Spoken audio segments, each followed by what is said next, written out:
अब राजकुमार बड़े हो चले थे। राजा दशरथ ने उनको सुयोग्य शिक्षकों के आश्रम में भेजा। राजकुमारों ने थोड़े ही समय में वेद, शास्त्र, पुराण और राजनीतिक प्राप्त कर ली। धनुर्विद्या और धनुर्वेद में वे कुशल हो गए। वीरता तो उनके रक्त में ही थी। चारों भाई सब विद्याओं में निपुण और पराक्रमी थे। उनमें राम सर्वोपरि थे। बल विक्रम के साथ उनमें शील, विनय आदि गुण भी थे। अपने पुत्रों के रूप, गुण और शील स्वभाव को देखकर माता पिता हर्ष से फूले नहीं समाते थे। राजकुमारों के युवा होने पर राजा को उनके विवाह की चिंता हुई। वे इस विषय में एक दिन मंत्रियों और पुरोहित से बातचीत कर ही रहे थे कि द्वारपाल ने समाचार दिया, महाराज, महर्षि विश्वामित्र पधारे। सुनते ही राजा दशरथ सिंहासन छोड़कर उनके स्वागत के लिए आगे बढ़े।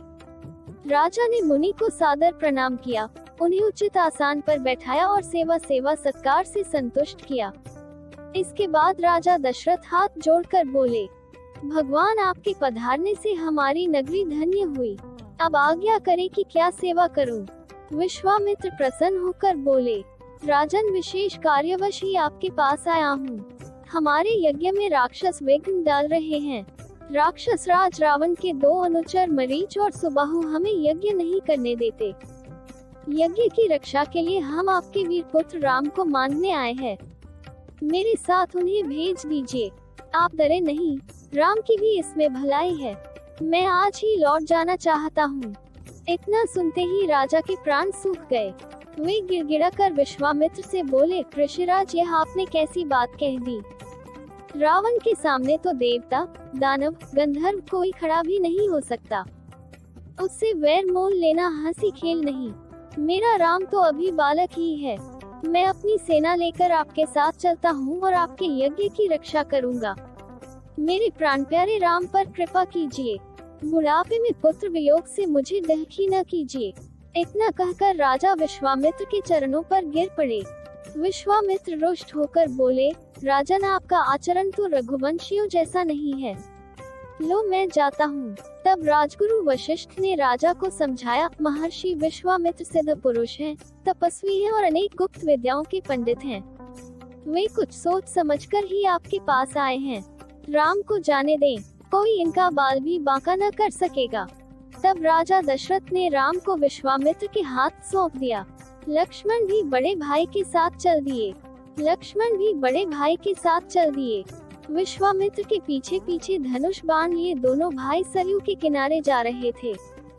जब वे 3 कोस दूर निकल गए, तब विश्वामित्र ने कहा, तुम दोनों भाई नदी ने आचमन कर मेरे पास आओ। मैं तुम्हें बला अतिबला नाम की गुप्त विद्याएं सिखाना चाहता हूँ। इन विद्याओं के मिलने पर तुम्हारा आत्मबल बढ़ जाएगा और आसुरी शक्तियों से तुम्हारी सुरक्षा रहेगी। दोनों भाइयों ने ऋषि की आज्ञा का पालन किया। विद्याओं के ग्रहण करते ही उनमें नवीन स्फूर्ति आ गई। उस दिन वे सरयू नदी के किनारे ही टिक गए। अगले दिन वे सरयू के किनारे किनारे फिर आगे बढ़े। सरयू और गंगा के संगम पर उन्होंने गंगा पार की। अब वे एक भयानक वन में पहुँचे, जहाँ तह हठी सिंह दिखाई पड़ने लगे। हिंसक पशुओं की आवाजों से वन गूंज रहा था। महर्षि विश्वामित्र ने बताया, यहाँ से 2 कोस की दूरी पर तड़का रहती है। वो बड़ी बलवती, भयानक और दुष्टा है। उसने अपने पुत्र मारीच की सहायता से यहाँ के जनपदों को उजाड़ दिया है।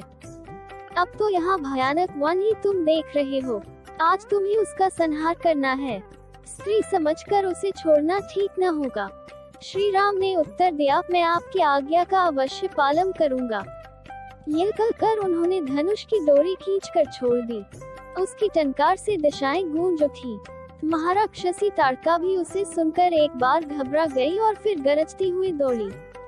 राम के पास पहुंचकर उसने धूल धूल का बादल उड़ाया और वह पत्थरों की वर्षा करने लगी। राम ने उसे बाणों से घायल कर दिया। तब ताड़का अपनी लंबी बाहें फैलाकर राम पर झपटी। वो अदृश्य होकर घायल कर दिया। तब ताड़का अपनी लंबी बाहें फैलाकर राम पर झपटी। वो अदृश्य होकर फिर पत्थर बरसाने लगी। राम ने उसे चारों ओर से बाणों से घेर लिया।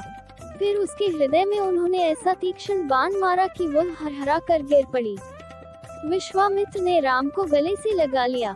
प्रसन्न होकर ऋषि ने दंड चक्र, काल चक्र, ब्रह्मास्त्र आदि अनेक दिव्य राम को दिए।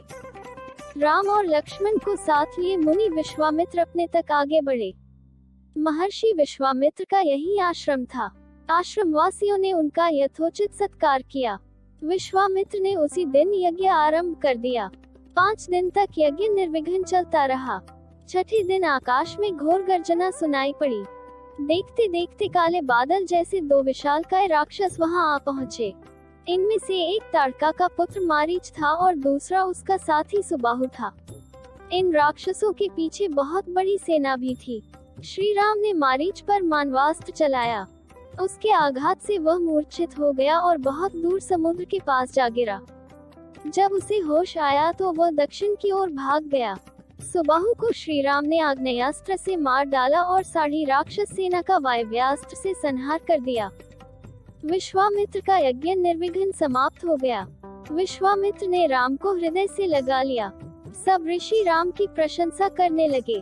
चले जात मुनि दीन ही देखाए, सुनी जोड़कर पूछा, अब हमारे लिए क्या आ गया है।